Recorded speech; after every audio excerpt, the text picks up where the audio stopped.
सबको जय मसीह की। हम परमेश्वर का धन्यवाद करते हैं आज के दिन के लिए। आपके जैसे हमने क्रिसमस में किया था ना, 24 तारीख संडे था, 25 तारीख मंडे था, और क्रिसमस का जो संदेश था वो 2 भाग था। 24 का अगर आपने नहीं सुना या नहीं समझा तो 25 का आपको नहीं समझ में आएगा। ठीक वैसे ही अभी है। आज हम जो बताएंगे इसका संबंध कल के समय से है, और आज हम बेस तैयार करेंगे ताकि कल आपको समझ में आए कि अब क्या होने जा रहा है। आप सबके दिलों में और दुनिया के तमाम लोगों के मन में एक बात चल रही है। वो बात ये है कि सब लोग ये मना रहे हैं, अंदर से विश कर रहे हैं, यानी सबकी ये इच्छा है कि 2024 आपके लिए 23 से बेहतर हो, 23 से अच्छा हो।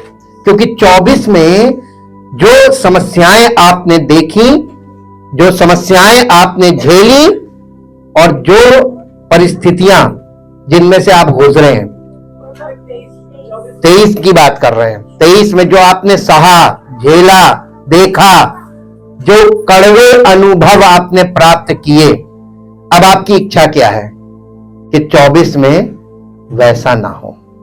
यही है ना? लेकिन इसका मतलब यह है कि आप परमेश्वर के वचन से बिल्कुल दूर हैं। You don't know what the word says. परमेश्वर का वचन क्या कहता है आपको नहीं मालूम, इसलिए आप दुनिया की सोच में हैं। दुनियावी सोच यही है कि इससे अच्छा हो, लेकिन वचन इसके विपरीत बात करता है। ऐसा क्यों है? इसके लिए आपको आज का पाठ समझना पड़ेगा ताकि कल आपको यह पता चल जाए कि अब क्या हुआ, 24 क्या है, 23 क्या था और 24 क्या है। मेरे साथ एक पद निकालिए जो आपको मिलेगा लूका रचित सुसमाचार उसका 4 अध्याय, लूका रचित सुसमाचार उसका 4 अध्याय और उसका 18 पद पढ़िए, 18 और 19 पद। लूका रचित सुसमाचार 4 अध्याय 18 और 19 पद। कि प्रभु का आत्मा मुझ पर है। Who said this? Isaiah the prophet, Yashaya नबी इस बात को बोल रहा था, और यीशु मसीह आराधनालय में जाकर उसको पुस्तक दी गई। उस जमाने में बाइबल क्या थी मालूम है? बाइबल में आज 66 किताबें हैं, but when in the time of Jesus, Yeshu Masih के समय में पुराना नियम था जिसमें भविष्यवक्ताओं की और व्यवस्था की पुस्तकें थी। ये पाठ थी। यशाया की पुस्तक उसको दी गई और उसने यशाया की पुस्तक में से खोलकर ये बात पढ़ी जो यशाया ने भविष्यवाणी की थी, और इस बात को पढ़ा यीशु मसीह ने और कहा, यहोवा का आत्मा मुझ पर है, इसलिए कि उसने कंगालों को, उसने, किसने? यहोवा ने कंगालों को सुसमाचार सुनाने के लिए मेरा अभिषेक किया है। जी। और मुझे इसलिए भेजा है कि बंधुओं को छुटकारे का, और अंधों को दृष्टि पाने का सुसमाचार प्रचार, गुड न्यूज दो, सुसमाचार प्रचार करो, और कुचले हुओं को छुड़ाऊं, और प्रभु के प्रसन्न रहने के वर्ष का, बस यहीं पे खत्म हो गया। प्रभु के प्रसन्न रहने के वर्ष का प्रचार करूं। आप 2023 हो, 2024 हो, 2025 हो, AD 1 से लेकर अब तक जितने भी वर्ष हैं, ये वर्ष आपके लिए अलग है, लेकिन बाइबल के अनुसार ये सब एक ही वर्ष है। तो वर्ष बदला कहां? पीरियड ऑफ टाइम चेंज हुआ, वर्ष अभी एक ही चल रहा है। अब आपको बताते हैं एडी और बीसी, कभी आपने स्टडी नहीं की होगी इस पे। एडी एंड बीसी, बीसी का मतलब है बिफोर क्राइस्ट, मसीह से पहले, और एडी का मतलब है, अक्सर लोग शॉर्ट में बोल देते हैं आफ्टर डेथ। सही है, एक तरीके से सही है। The period of time before Christ is called BC and the period of time after the death of Jesus Christ is called AD. इसको एनो डोमिनी भी बोलते हैं लैटिन में, जिसका अर्थ है the year of the lord, प्रभु का वर्ष। एडी चल रहा है। अब आप बताइए 2023 किसका वर्ष था? 24 किसका है? 25 किसका है? अरे तो फिर ये संसार में क्या चल रहा है? ये साल गया, अब नया साल आ रहा है? और हर साल बद से बदतर हो रहा है। लेकिन दुआएं देखिए लोगों की, शुभकामनाएं दी जा रही हैं कि नव वर्ष मंगलमय हो। क्या ये शुभकामना काम करती है? क्यों? अब आपको बताते हैं, रीजन भी मालूम होना चाहिए आपको। कोई जानकारी है अगर वो कंप्लीट नहीं है, इनकम्प्लीट नॉलेज इज यूजलेस, कभी किसी काम की नहीं होगी, ना आपके फायदे की होगी, ना आप किसी को बताएंगे उसके फायदे की होगी। इपॉक, EPOCH, इपॉक, इसको आप सर्च कर लीजिए। इपॉक मतलब होता है अ पीरियड ऑफ टाइम, आप इसको सीजन भी कह सकते हैं, मौसम कह सकते हैं। जाड़े का युग है, जाड़ा आ गया तो ये this is the time of winter. बारिश का समय the time of rainy season, और गर्मी का समय time of summer season. But this is a time, limited period, एक समय नियुक्त किया गया है मौसम के लिए। अगर मौसम ना हो तो एग्रीकल्चर फेल हो जाएगा, और मनुष्य के लिए जीवित रहने के लिए एग्रीकल्चर जरूरी है, तो मौसम भी जरूरी है। आप लोग एक चीज सुन रहे होंगे न्यूज में कि जलवायु परिवर्तन, सुन रहे हैं कि नहीं सुन रहे हैं? आधुनिक युग के लोगों का इससे कोई दूर दूर तक लेना देना नहीं है, और होना चाहिए नहीं है। ये टेंडेंसी है, ये प्रवृत्ति है आपकी, ये आपका स्वभाव है, आपका लेना देना नहीं है। लेकिन पूरी मानवता, पूरी दुनिया पर, मैं पृथ्वी की बात कर रहा हूं, पूरी दुनिया आप न्यूज खोल के देखिए, इसी जलवायु परिवर्तन में निपट रही है। लोग मर क्यों रहे हैं? अकाल मृत्यु क्यों हो रही है?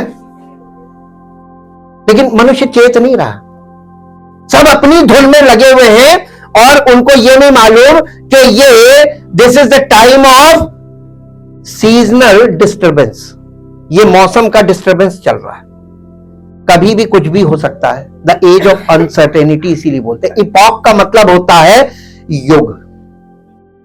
Epoch means a period of time, इसमें कितने वर्ष हो आप वर्षों की गिनती नहीं कर सकते, क्योंकि ये समय कहां से शुरू हुआ कहां पे खत्म हुआ। इपॉक का मतलब एक और है, इपॉक का मतलब होता है कि समय को दो भागों में कौन सा इंसिडेंट विभाजित करता है, यानी काल विभाजित कैसे होता है। बीसी और एडी, इन दोनों कालों को विभाजित कैसे किया गया है, वो क्या पॉइंट है जिससे लोग ये देख सकते हैं। देखिए आज हमारा कैलेंडर जो है वो बीसी और एडी की बात करता है, काल को दो भागों में बांट रहा है। इस काल को दो भागों में बांटा कौन बांट रहा है? यीशु मसीह कैसे बांट रहा है? From his death, burial and resurrection, अपनी मृत्यु, पुनरुत्थान और स्वर्गारोहण, इस पे काल विभाजित हो गया। ये काल बीसी से एडी में चला गया। The year of the Lord start, ये प्रभु का वर्ष शुरू कहां से हो रहा है अब किसी को नहीं मालूम होगा ना। प्रभु यीशु मसीह के वो पैदा हुआ था बीसी काल में, जब मरा है तो वहीं पे बीसी खत्म हो गया है। ये नहीं कि बीसी खत्म होने पे वो मरा, उसके मृत्यु पे बीसी खत्म हुआ, और उसके पुनरुत्थान और स्वर्गारोहण के बाद एडी शुरू हुआ है। तो एडी कहां से शुरू हुआ है? बिब्लिकली? हाँ, करेक्ट, पेंटेकोस्ट के दिन। आजकल के लोगों को बाइबल स्टडी नहीं दी जाती है। हमने आपको बताया ना, कलीसिया में एक चीज वाइनस हो गई। आप पहली सदी की कलीसिया देखिए, यीशु मसीह के चेले जो पवित्र आत्मा से परिपूर्ण थे, पवित्र आत्मा से कंट्रोल हो गए थे, पवित्र आत्मा उन पर उतर गया था, उनके पास केवल एक ही काम था, उस प्रभु के वर्ष के बारे में लोगों को टीच करना। और आप देखेंगे प्रेरितों के काम में, जहां पहली सदी की कलीसिया पवित्र आत्मा के उतरने के बाद चेलों के द्वारा काम शुरू हुआ है, तो वहां पर लिखा हुआ है कि जो उद्धार पाते जाते थे प्रभु, कौन? यीशु मसीह, प्रभु उन्हें कलीसिया में जोड़ता था। काहे के लिए? प्रेरितों से शिक्षा पाने, रोटी तोड़ने और प्रार्थना करने में वो लवलीन रहे। ये प्रभु का वर्ष था, शुरू हुआ। ठीक, आपका नया नियम, आपका जो नया वर्ष है और प्रभु का नया वर्ष है, इसको आपको समझना पड़ेगा। आप कौन से नव वर्ष की शुभकामनाएं लोगों को दे रहे हैं, और आपको नव वर्ष के बारे में बाइबल क्या कहती है, इसके बारे में आपको क्या मालूम है? यहां पर आपको जागृत होना पड़ेगा। Be aware about the new year according to the Bible. Bible के अनुसार नए वर्ष को समझिए। इपॉक ऑफ टाइम यानी समय को, काल को विभाजित करने वाला वो चिन्ह, वो है यीशु मसीह की मृत्यु, उसका पुनरुत्थान और स्वर्गारोहण। उसके बाद पवित्र आत्मा का उंडेला जाना 50वें दिन हुआ था। यीशु मसीह का स्वर्गारोहण हुआ था 40वें दिन, और उसके 10 दिन बाद पवित्र आत्मा आया। ये इपॉक ऑफ टाइम है, ये युग परिवर्तन है। वहां से बीसी खत्म हुआ, एडी शुरू हुआ पेंटेकोस्ट से। पेंटेकोस्ट का मतलब होता 50, 50th डे। 50वां दिन का मतलब क्या है? पेंटेकोस्ट का मतलब क्या है? यीशु मसीह के स्वर्गारोहण के 10 दिन बाद 50वां दिन पड़ा था। अब आपको इसके लिए जाना पड़ेगा इतिहास में और ज्यूइश हिस्ट्री में और व्यवस्था में। वहां पर परमेश्वर ने जैसे 7 दिन, परमेश्वर ने कहा 7वां दिन विश्राम दिवस होगा, द डे सैटरडे, दो शनिचर का दिन है, Saturday is the day of Sabbath, 7th day. अब 8th डे संडे है। यीशु मसीह का पुनरुत्थान कब हुआ था? 8वें दिन, 7वें दिन नहीं हुआ था, 8वें दिन हुआ था। तो 8वां दिन जो है वो पुनरुत्थान दिवस है, लेकिन 7वां दिन डे ऑफ रेस्ट।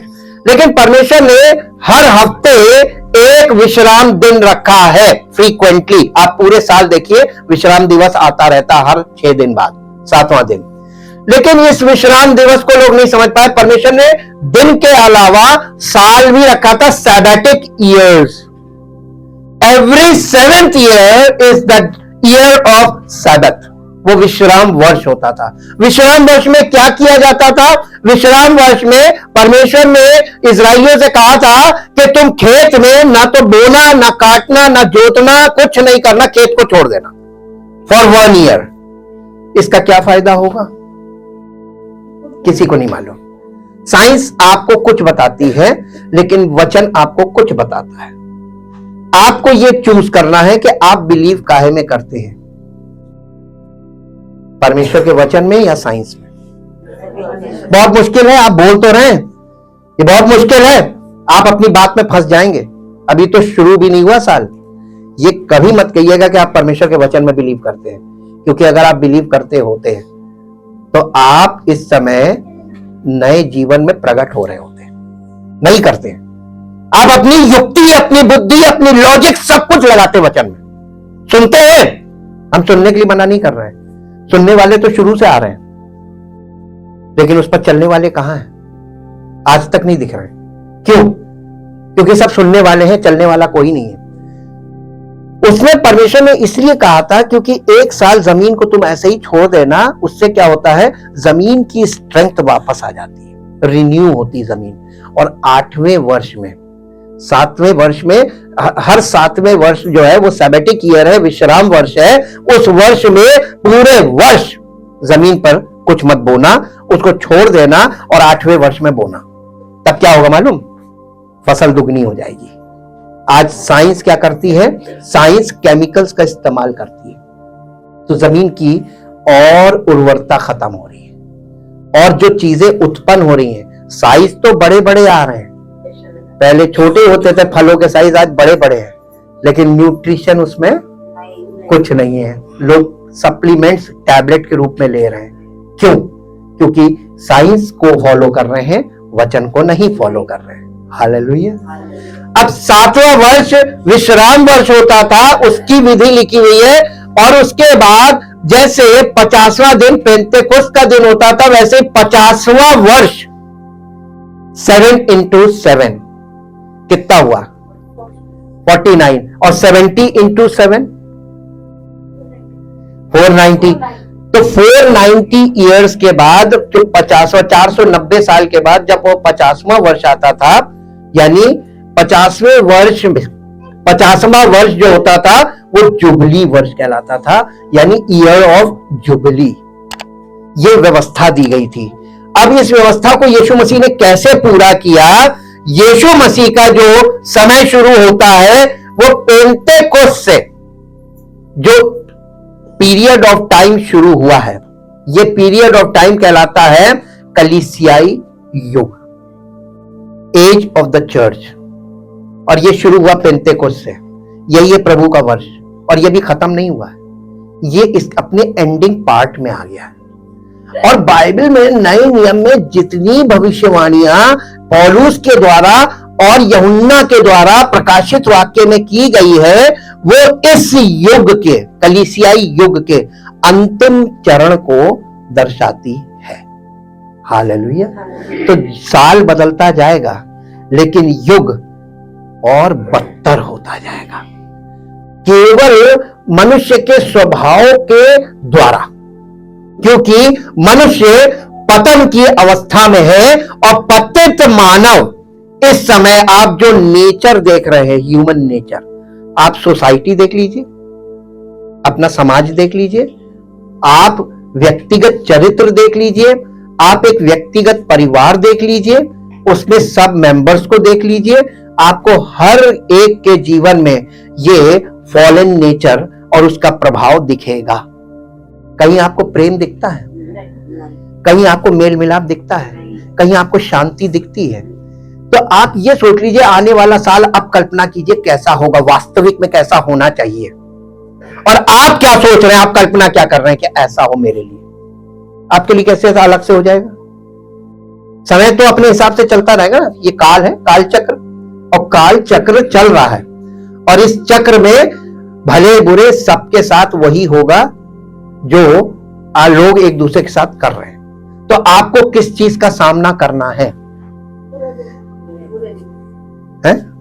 समझदार हैं आप? मेरे साथ एक पद निकालिए, मेरे साथ निकालिए भजन संहिता, जबूर भजन संहिता 90 चैप्टर 12 पद पढ़िए। भजन संहिता 90 अध्याय है। हमको अपने दिन गिनने की समझ दे कि हम बुद्धिमान हो जाएं। यहां पर्सनल बात नहीं की जा रही, मैं नहीं बोल रहा है, हम का मतलब पूरी कलीसिया से प्रभु का आत्मा बात कर रहा है। आपके पास दिन गिनने की समझ नहीं है ना, तो आप पशु हैं, क्योंकि पशु को दिनों की गिनती नहीं होती है। उनको ये नहीं मालूम उनका जन्म कब हुआ और उनकी मृत्यु कब होगी, उनको अपना दिन गिनना नहीं आता। They can not plan their life, their time. उनके पास टाइम मैनेजमेंट नहीं होता पशुओं में। आप क्या हैं? पक्का, क्योंकि आपके अंदर मालूम जो काम करता, आप टाइम को वेस्ट करते हैं, आपको टाइम को काउंट नहीं करते हैं। और जबकि आपको मालूम है संसार में कहावत कही जाए, टाइम इज मनी। आप अपना पैसा जब फिक्स डिपॉजिट करते हैं तो टाइम के अकॉर्डिंग ही आपका पैसा बढ़ता है ना, तो आप अपने समय को बर्बाद क्यों करते हैं? उतने समय में आप बहुत काम कर सकते हैं, प्रोडक्टिव बनिए। आपकी सोच प्रोडक्टिव नहीं है, आपका शरीर स्वस्थ नहीं है, और इसलिए आपका मन भी स्वस्थ नहीं है, और आप मन से भी बीमार है और शरीर से भी बीमार है। आप मेहनत नहीं करना चाहते, आप चाहते हैं कि जादुई छड़ी घूम जाए, मेरा पैसा डबल हो जाए। और इस समय ये वाला कारोबार बहुत तेजी से चलता है, ये अरबों खरबों का है। मालूम कौन सा? वो कौन सा बताइए? कि आपके पैसे को धोखे से आपको लालच देगा कि जल्दी डबल होगा, आपका पैसा निकाल ले। और ऐसे युग में लोग जल्दी से लालच में फंस के अपना पैसा फंसा देते हैं, और फिर बाद में कंपनी भाग जाती है। ये चीज आप देखिएगा अब 24 में और डबल होगी। आर्थिक अपराध बढ़ेगा। 23 में जो था ना, इससे कई गुना 24 में हो जाएगा, बढ़ जाएगा। क्या आप बच पाएंगे? नहीं। क्यों मालूम है? आपके स्वभाव के कारण। आप लालच है, आप बहुत जल्दी लोगों से कन्विंस हो जाते हैं, आप लोगों की बातों में फंस जाते हैं। इस युग के लोग बहुत आसान है, बहुत आसान है। एक मूर्ख सा व्यक्ति जिसको बाइबल कहती काना, जिसके पास एक नजरिया, वो बस जाके कहते कि हम तो यीशु मसीह को मानते, बाइबल लेकर आएगा, हम आपके लिए प्रार्थना करेंगे, प्रभु आपको आशीष देगा, आप चट उसके पीछे चल देंगे। और ये हो रहा है। अरे तुमने उसके चरित्र को नहीं देखा? जो आके तुम्हें यीशु मसीह के बारे में बता रहा, उसका चरित्र देखो, उसकी जीवन शैली देखो, तुम्हें पता चल जाएगा। कॉमन सेंस होगी, तुम्हें तुरंत पता चलेगा ये रॉन्ग पर्सन। इसका लाइफ डिवोटेड लाइफ नहीं है टू जीसस क्राइस्ट। ये नहीं फिर मनी के लिए काम कर रहा है। और ऐसे लोगों को फंसाना कितना आसान है बताइए आज के युग में। तो आप वल्नरेबल हैं सब लोग के नहीं। वल्नरेबल का मतलब आसानी से काबू किया जाने लायक। जैसे बच्चे होते हैं वल्नरेबल, उनको आसानी से आप काबू कर सकते हैं। तो आज के युग के लोग कितनी आसानी से स्पिरिचुअली ब्लैकमेल होने को तैयार है, केवल बरकत के नाम पर। बरकत मिल जाए, छुटकारा मिल जाए, चंगाई मिल जाए, इसी नाम पे तो कर रहे हैं। यीशु मसीह काहे के लिए आया था? तो उसका युग चल तो रहा, उसका वर्ष चल रहा है। और कैलेंडर में सन बदलता है, युग नहीं बदल रहा। युग तो बदतर होता जा रहा है, डिटोरिएट चल रहा है। आप कौन से युग की? दाऊद प्रार्थना कर रहा है और दाऊद कह रहा है मुझको मेरे दिन गिनने की समझ दे ताकि मैं बुद्धिमान हो जाऊं। क्या आप बुद्धिमान होना पसंद करेंगे या इस युग के लोगों की तरह नाश होना पसंद करेंगे? नाश होना नहीं पसंद है। यीशु मसीह आया ही था इसलिए कि लोग उसकी बातों को, जो बुद्धि की बातें वो बोल रहा था ना, 21वीं सदी की बातें कर रहा था, उस युग में जब बीसी खत्म होके एडी शुरू हुआ था और शुरुआत में ही उसने 21वीं सदी की बातें की, किसी की समझ में नहीं आई। परमेश्वर ने इस युग को उसका नाम छोड़ दिया, चलने दो, एडी चल रहा है। और एडी में हम आज आ गए ईयर 2023 के लास्ट डे में। हालेलुया। और अभी भी आप वचन की तरफ नहीं मुड़े हैं, तो आप अंधकार में रहिए। संसार अंधकार में है और संसार अच्छे अच्छे वायदे की ओर आकर्षित हो रहा है कि कोई व्यक्ति उनसे वायदा कर दे कि मैं तुम्हारी आवश्यकताओं को पूरा करने के लिए आ गया हूं, उसके पीछे चल देंगे। लेकिन हम नहीं चल सकते क्योंकि हमारे पास वचन है। एक पद निकालिए जो आपको, इसके आगे भी पढ़ दीजिए, 12 अध्याय के आगे पढ़िए। हे यहोवा लौटा कब तक और अपने दासों पर क्या कर? तरस खा। तरख खा। इंग्लिश में पढ़ दीजिए। अब एक ऐसा वर्ड आ गया हिंदी है, turn O Lord from your fierce anger how long. यानी इसका मतलब प्रभु क्रोध में बैठा हुआ है। प्रभु क्रोध में काहे के लिए? 2023 में भी क्रोध में था, 24 में भी क्रोध में। अब क्रोध बढ़ जाएगा। ये प्रोग्रेशन ऑफ ईयर्स है, the year of the Lord के प्रोग्रेशन है ये, जो एडी में आप देख रहे हैं। तो प्रभु का क्रोध धीरे धीरे हर साल बढ़ता जा रहा। क्यों? क्योंकि कोई भी व्यक्ति परमेश्वर से मन नहीं लगा रहा है, सब अपने स्वार्थ की खोज में लगे हुए हैं। यही बाइबल कहती है जी। Remove your sentence, revoke your sentence and be compassionate and at ease toward your servant। यानी प्रभु अपने क्रोध को ठंडा कर ले और अपने दासों पर तरस खा, ये कह रहा है। हालेलुया। ये प्रार्थना कर रहा है एक्चुअली, क्योंकि दाऊद को भी दिख गया था कि अंत के दिनों में प्रभु का क्रोध और मानव जाति की क्या दशा होने जा रही है। तो वो प्रार्थना कर रहा है, इसीलिए वो कह रहा है मुझे दिन गिनने की समझ दे। आप वर्ष गिन रहे हैं, दिन गिनना शुरू कीजिए, क्योंकि दिन शुरू होते हैं हफ्ते से। हर 7वां दिन आ रहा है आपके मन फिराने के लिए कि आप विश्राम करें और प्रभु के भवन में 8वें दिन जाकर मन फिराएं। कह रहे प्रभु हम किस दिशा में जा रहे हैं, हम क्या सोच रहे हैं। हमारे बच्चे जो आप कर रहे हैं वही आपके बच्चे करेंगे जी। आगे एक और पद पढ़ दीजिए। हाँ, भोर को हमें अपनी करुणा से तृप्त भोर को हमें अपनी करुणा से तृप्त कर जीवन भर के हम जीवन भर जय जयकार जय जयकार और आनंद करते और आनंद करते रहे। कब तक? आप एक वर्ष के लिए कहते प्रभु ये वर्ष मंगलमय हो, और प्रभु कहता मैं तुम्हें जीवन भर का आनंद देना चाहता हूं, जीवन भर की शांति देना चाहता हूं। आप अपने जीवन भर का कुछ नहीं मांग रहे, आप उस चीज को एक्सेप्ट नहीं कर रहे जो आपको जीवन भर आनंदित रख सकती है, आपको जीवन भर। मैं आपको एक बात बताना चाहता हूं, और बात यह है कि बाइबल को अभी लोगों ने बिल्कुल भी नहीं समझा है।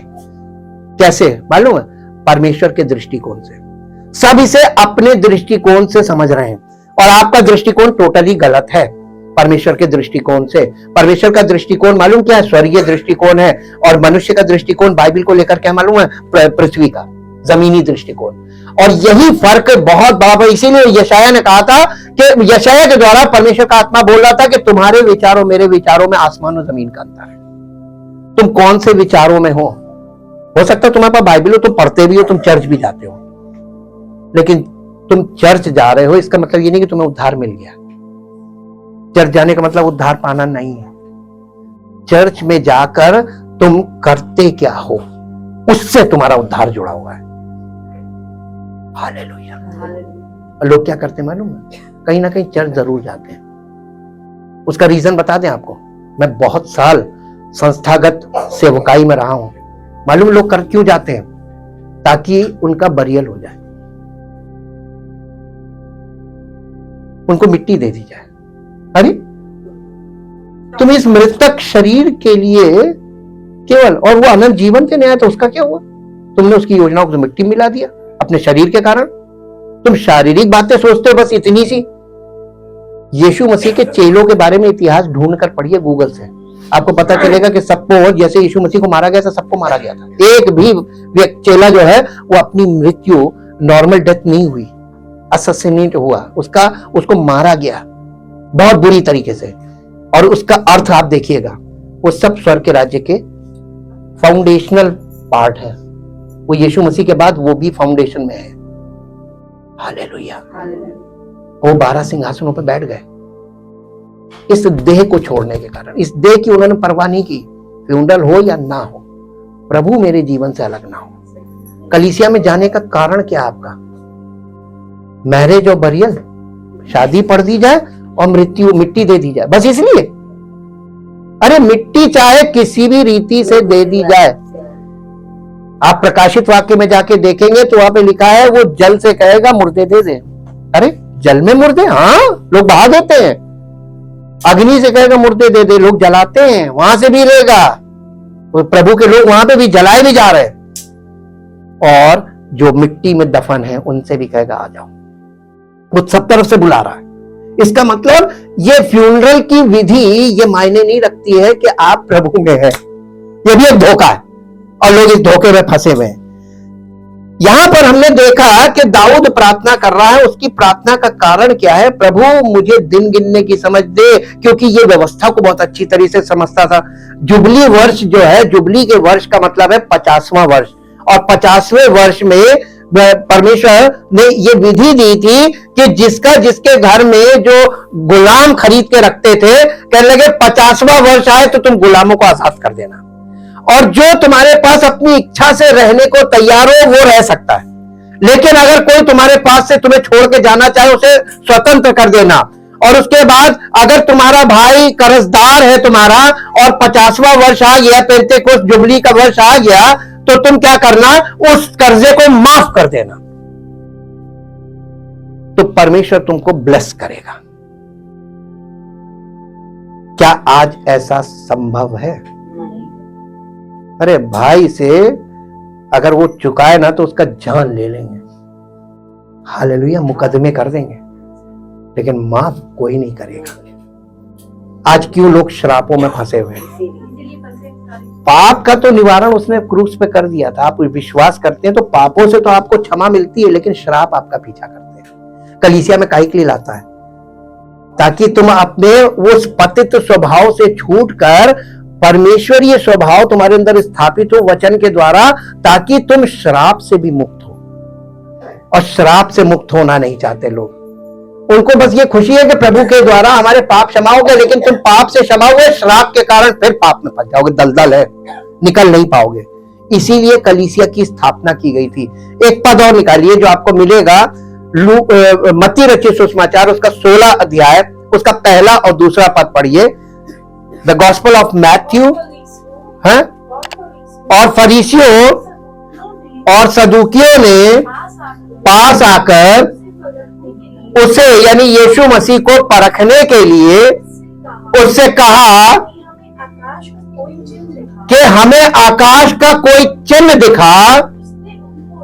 उसने उनको उत्तर दिया कि सांझ को तुम कहते हो कि आसमान खुला रहेगा, मौसम खुला रहेगा, क्योंकि आकाश लाल है।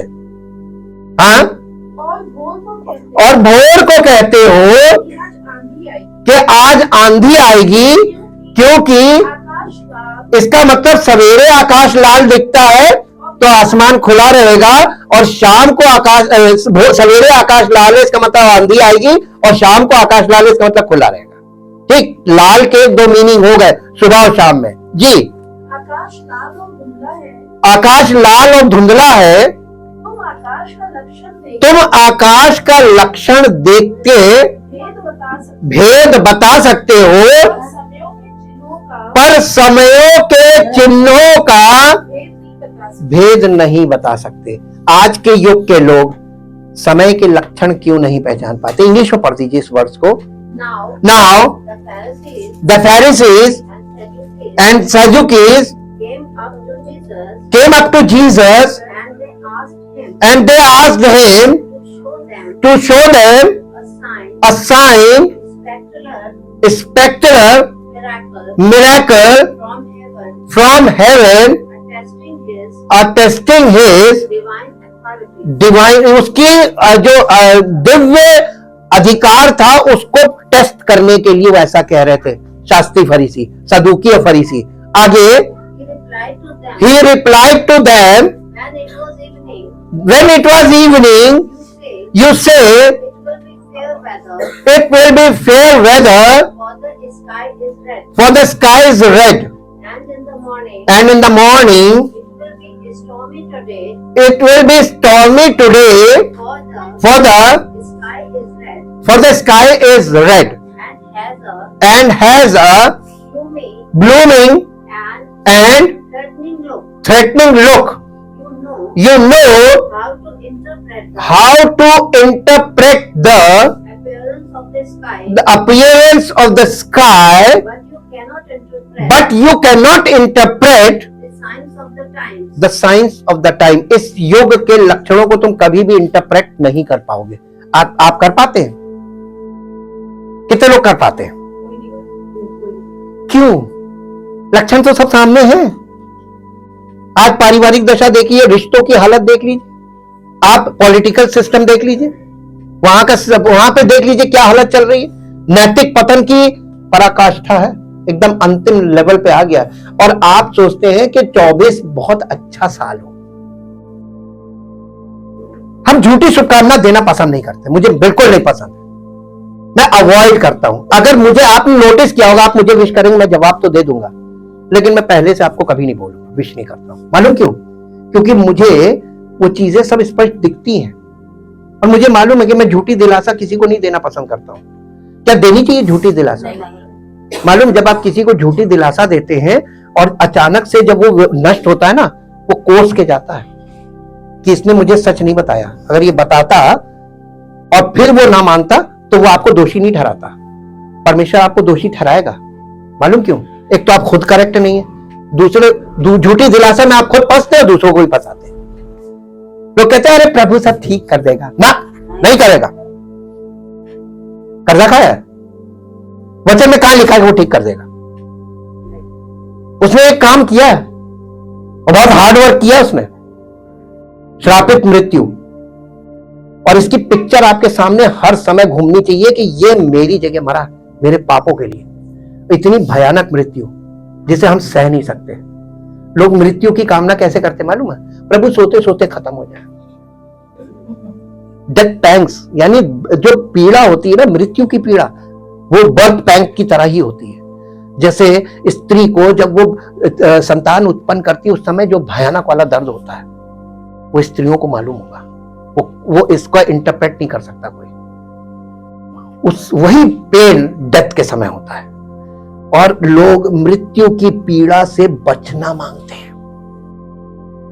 अब परमेश्वर ने ऑलरेडी बचाव कर दिया है। सच बात बोले, परमेश्वर ने हमको कोई विधि, कोई नियम और कोई सिस्टम नहीं दिया। उसने हमें सीधे सीधे उद्धारकर्ता दिया है।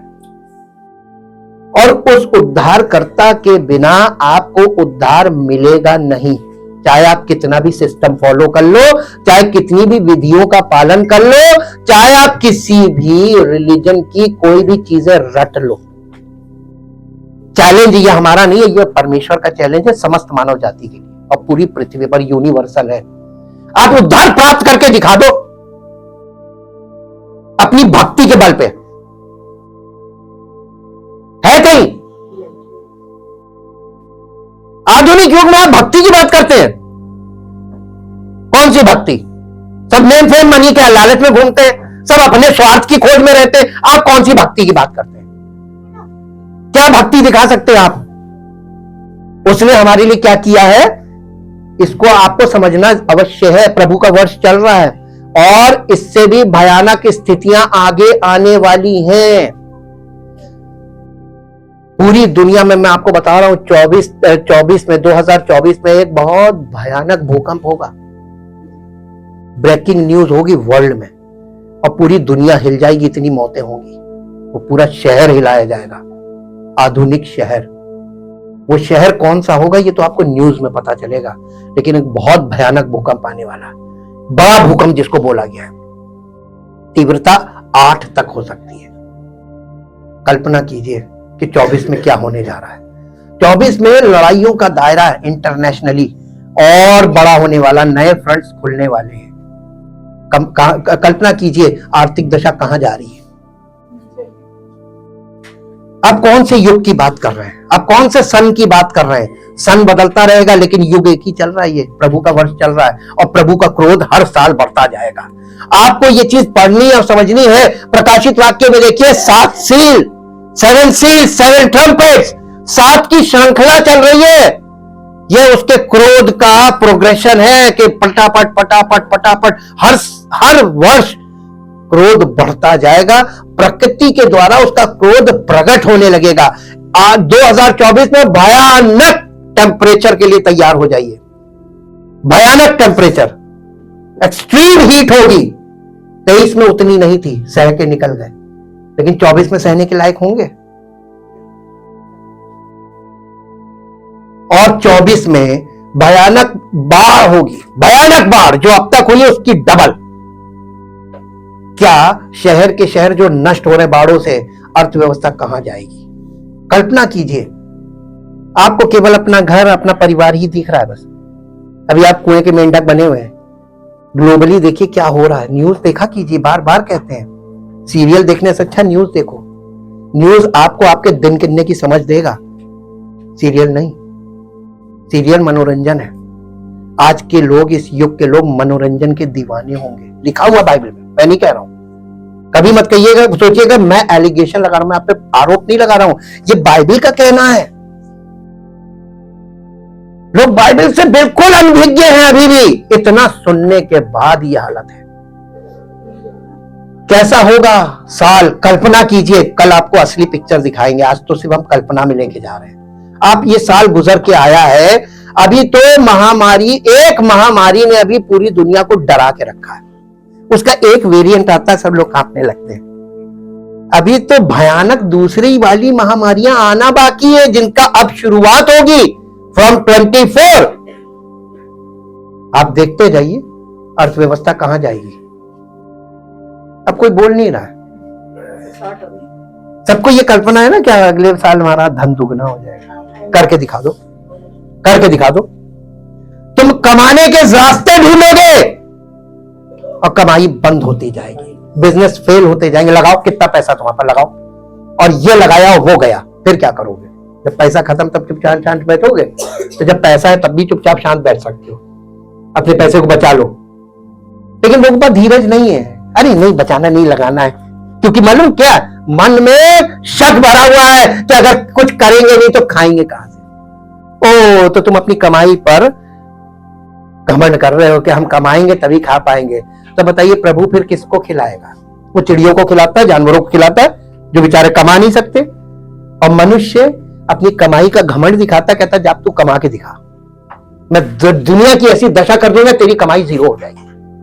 कमाने वाला अपनी कमाई लाता छेद वाली थैली में रखा, बाइबल में लिखा हुआ, और वो इधर आई उधर खत्म, फिर आदमी खाली।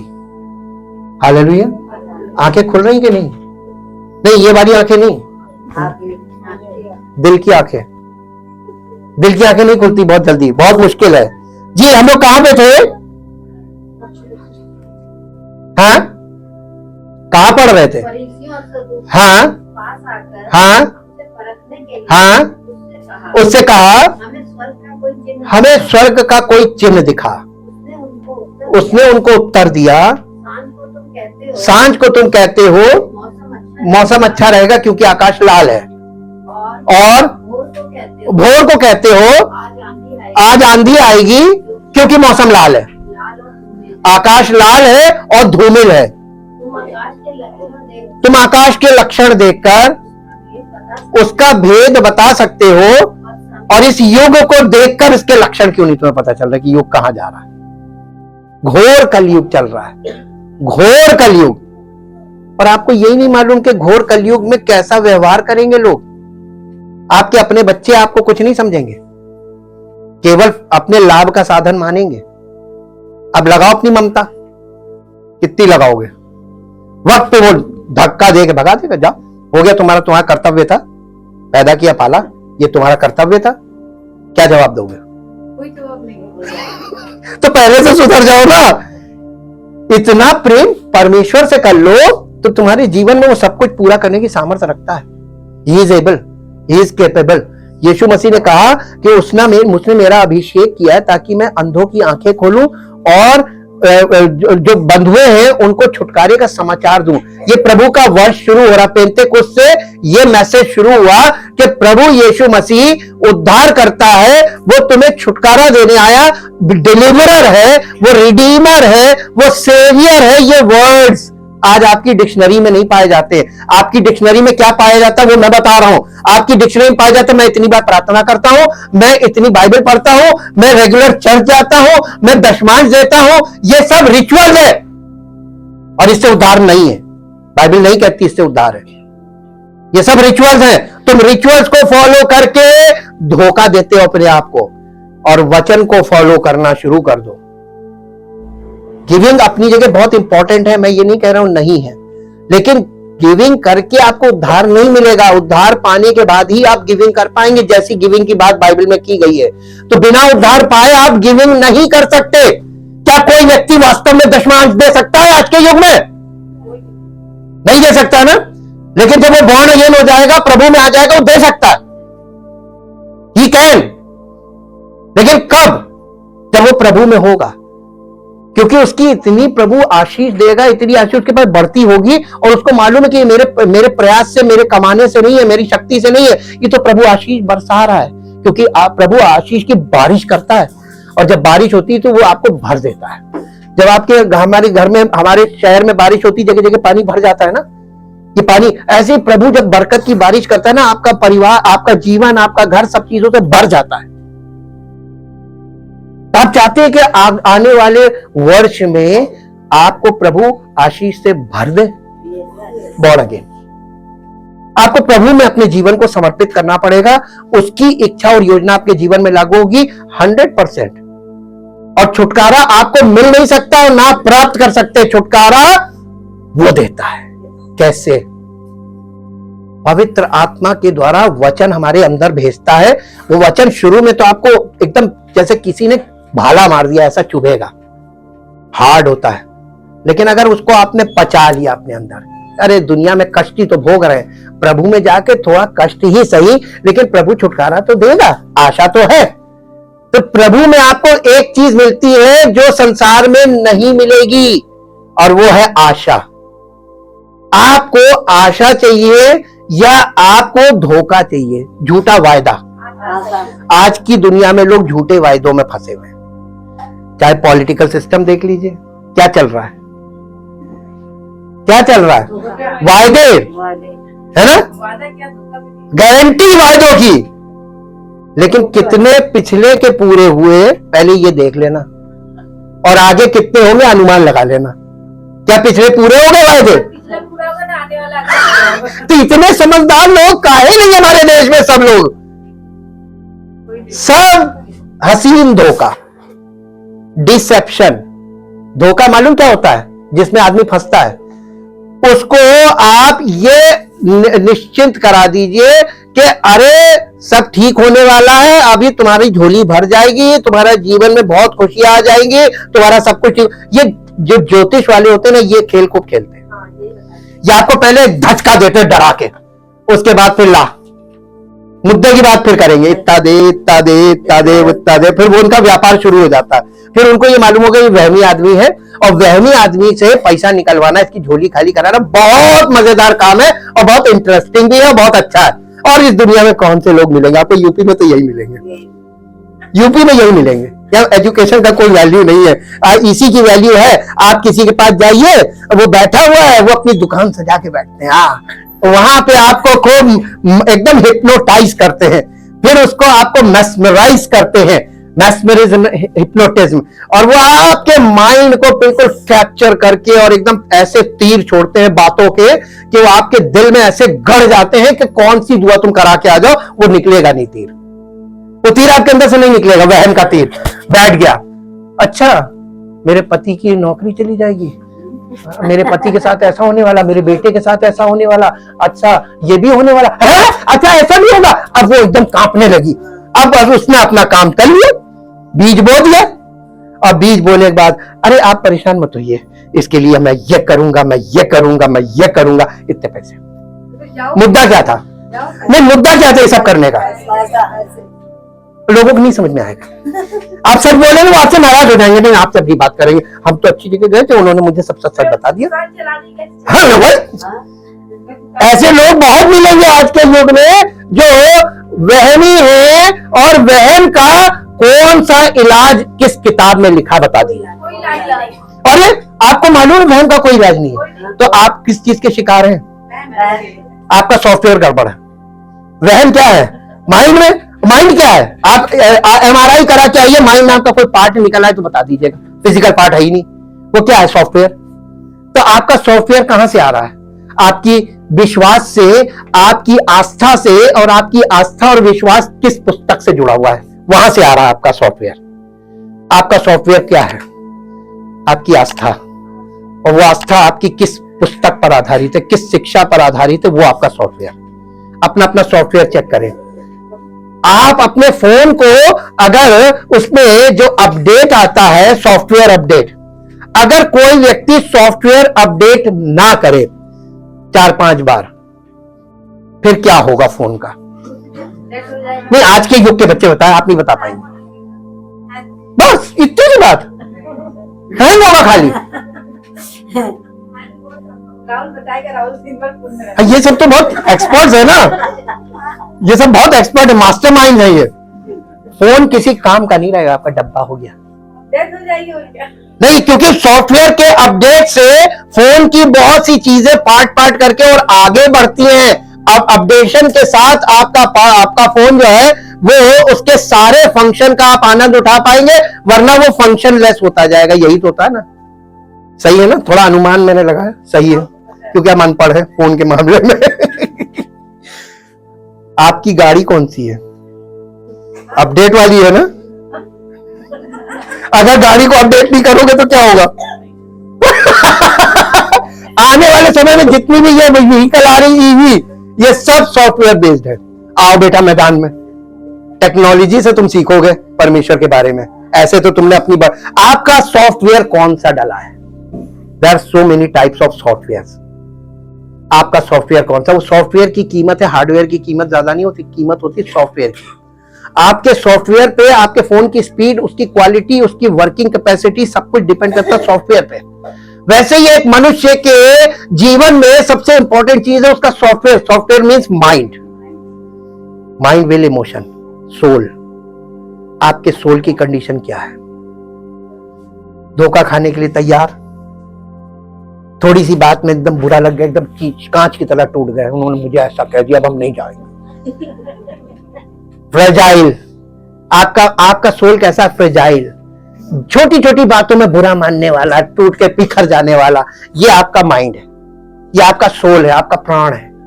आप बात करते हैं कि मैं हर युग में एकदम जाइंट बन के रहूंगा, रह के दिखा दो। 24 आ रहा सामने चैलेंज, और 24 में हाईटेक AI आ गया है।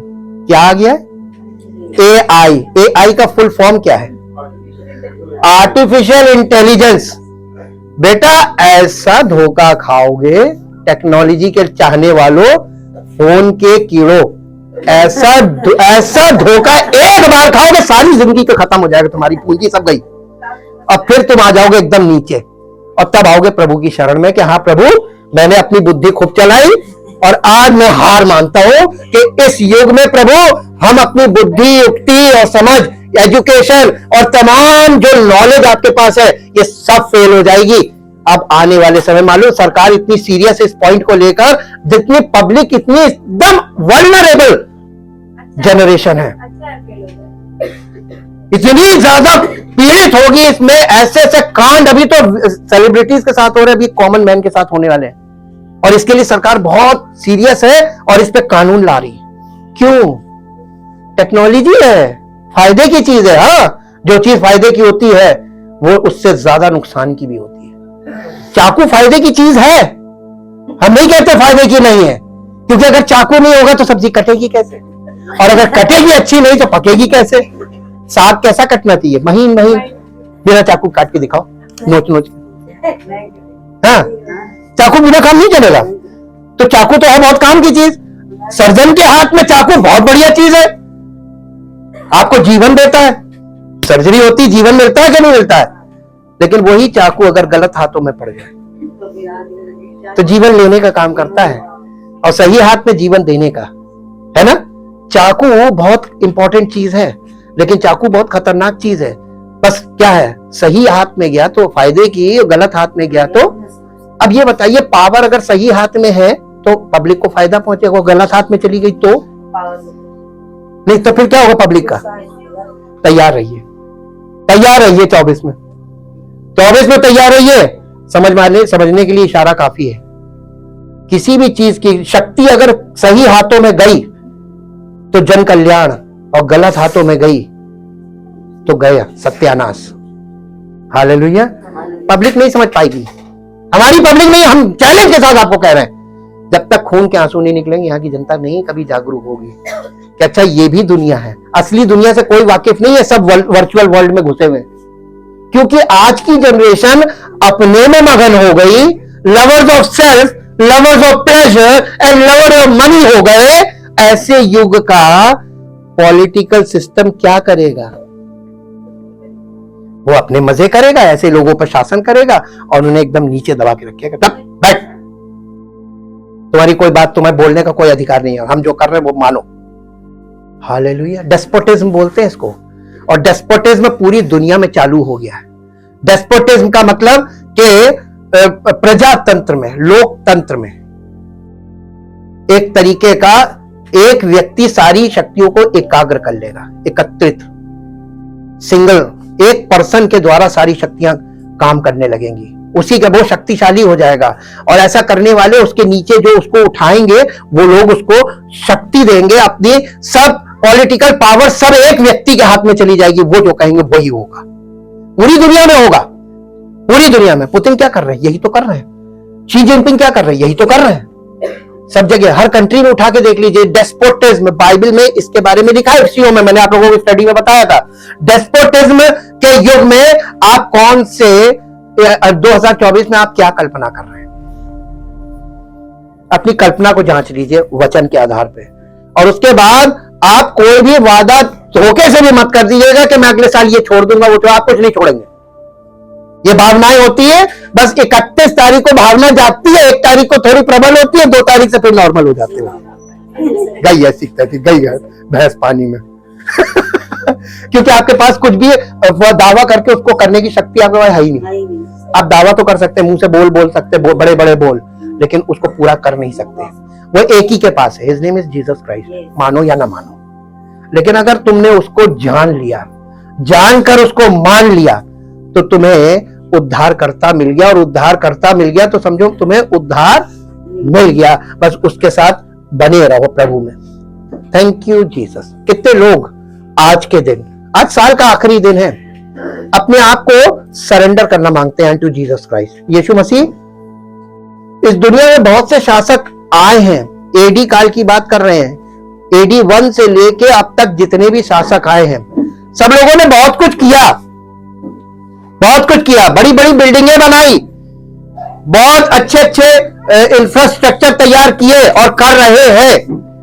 लेकिन क्या ये इंफ्रास्ट्रक्चर्स जो एडी में शुरुआत में बने थे आज कहां हैं? युद्ध में सब धराशायी हो गए, सब बिल्डिंगें ढह गई, सब शहर के शहर नष्ट हो रहे।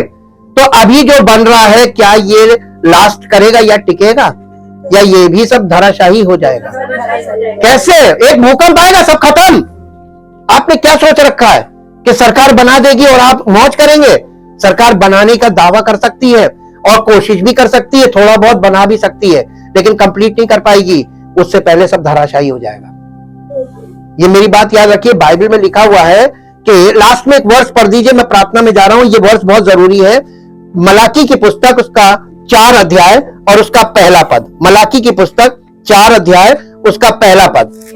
क्योंकि देखो वो धधकते भट्टे का सा दिन आता है, जब सब अभिमानी और सब दुराचारी लोग अनाज की खूंटी बन जाएंगे, भस्म कर दिए जाएंगे, अनाज की खूंटी बन जाएंगे।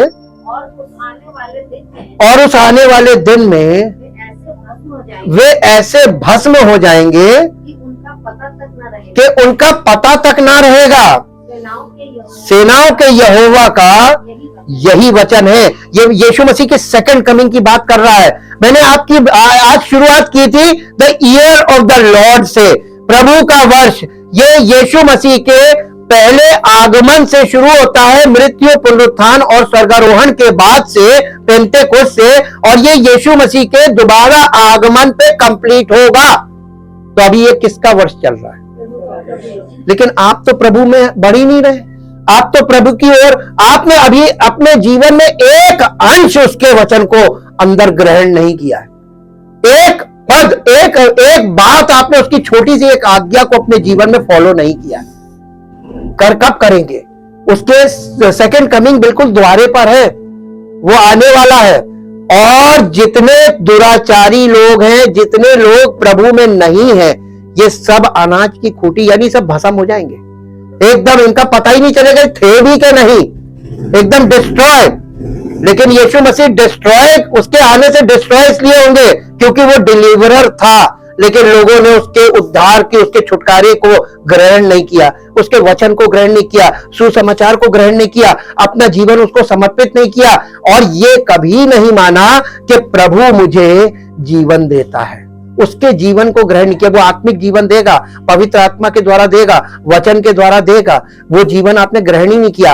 आप केवल आए, सुने और चले गए। आपने शारीरिक तौर पर उसके वचन को सुना, लेकिन आपके हृदय ने कभी उस वचन पे मनन नहीं किया, कभी भी उस वचन को अपने हृदय में ग्रहण नहीं किया। कभी भी आपने प्रभु से ये मन में ये नहीं पूछा, प्रभु आप इतना प्रेम क्यों करते हैं, आपने हमसे इतना प्रेम क्यों किया, आपने हमारे लिए श्रापित मृत्यु सही और पुनरुत्थान के बाद प्रभु आपने अपनी आत्मा को उंडेल कर हमें और आज के युग के लोगों को उद्धार की नदी बहा दी। लेकिन लोग इसको नहीं समझ पा रहे। लोग इसे रिलीजन समझते हैं। ये रिलीजन नहीं है, ये प्रभु की ओर से हमें जीवन देने का एक प्रयास है। हमें नया जीवन देने का, नया वर्ष नहीं देता वो हमें नया जीवन देना चाहता है, वो हमारे स्वभाव को नया करना चाहता है, वो हमारी सब कुछ सारी बातों को नया करना मांगता है। आपके बच्चों को उनका भविष्य उज्जवल करना मांगता है। जब तक वो नई सृष्टि नहीं होंगे उज्जवल भविष्य नहीं होगा। कितने लोग चाहते हैं कि उनका भविष्य उज्जवल हो, उनका नई सृष्टि के बिना, नए जीवन के बिना इसकी कल्पना करना मूर्खता है। Thank you, thank you, thank you Lord. परम पिता परमेश्वर, हम आपके सामने उपस्थित हैं, हम सब लोग। प्रभु, हम में से कोई भी ऐसा नहीं है जो ये कह सके कि मैं पापी नहीं हूं। हम सब पापी हैं और आप पापियों के लिए तो आए थे, इसका मतलब आप हमारे लिए आए। प्रभु, आपने हमारे पापों का निवारण किया क्रूस पर उस श्रापित मृत्यु के द्वारा, और आपने हमारे लिए उस मृत्यु को अपने ऊपर लिया ताकि हमें आपके द्वारा वो जीवन मिले जो आप हमें देना चाहते हैं। और वो जीवन आप हमें पवित्र आत्मा के द्वारा देने का वादा करके गए। इसीलिए आपने कहा था, मैं तुम्हें पिता से विनती करूंगा, वो तुम्हें एक और सहायक देगा जो हर समय तुम्हारे साथ रहेगा। हाँ प्रभु, 2024 में हम अकेले उन परिस्थितियों का सामना करने के लिए बिल्कुल भी सक्षम नहीं है, उन आपदाओं का सामना करने के लिए बिल्कुल भी सक्षम नहीं है जो आने वाली है। लेकिन अगर प्रभु आपका वचन कहता है कि आप हमें एक सहायक देंगे, अर्थात सत्य का आत्मा, सत्य आपका वचन है, और सत्य का आत्मा यानी जो आत्मा आपके वचन से हमें अपडेट करेगा, हमारे माइंड को अपडेट करेगा, ताकि हमारा माइंड आपके वचन के अकॉर्डिंग सोचे, वचन के अकॉर्डिंग बोले और वचन के अकॉर्डिंग हमारा जीवन हो, ताकि प्रभु नई सृष्टि के द्वारा आपकी महिमा हमारे जीवन से प्रकट हो और हम सब विश्वास करने वालों का जीवन आपकी महिमा के योग्य हो। सारी महिमा आपको मिले। धन्यवाद करते प्रभु, जितने लोग आज इस तरीके की बातों को समझकर अपना हृदय आपको समर्पित कर रहे हैं, अपने हृदय में आपको ग्रहण कर रहे हैं कि प्रभु यीशु मसीह उद्धार करता है और बिना उद्धारकर्ता के कहीं भी उद्धार हो ही नहीं सकता। वो हमारा छुटकारा देने वाला प्रभु है। वो हमें इसलिए नहीं आया कि हम उसकी पूजा करें, वो इसलिए आया कि हमारा छुटकारा करे। वो काम कर रहा है हमारे जीवन में, और दुनिया के लोग ईश्वरों की आराधना कर रहे हैं, लेकिन हमारे परमेश्वर ने अपने पुत्र को भेजा ताकि वो हमें परमेश्वर से जोड़ने का काम करे। वो काम कर रहा है और हम विश्राम कर रहे हैं, हम केवल उसका ध्यान करते हैं और वो काम करता है। हम ऐसे प्रभु के लिए धन्यवाद करते हैं और चाहते प्रभु लोगों के हृदय में ये सुसमाचार बैठ जाए और आने वाला साल लोगों के लिए नई सृष्टि का साल हो। जितने लोग अभी तक बीसी काल में जी रहे हैं, ये सब नई सृष्टि बनकर प्रभु के वर्ष का आनंद लेने योग्य बने, ताकि आपकी महिमा प्रकट हो और आपका नाम महिमा पाए। धन्यवाद के साथ इस प्रार्थना को आपके इकलौते पुत्र प्रभु यीशु मसीह के नाम से मांगते हैं, आमीन।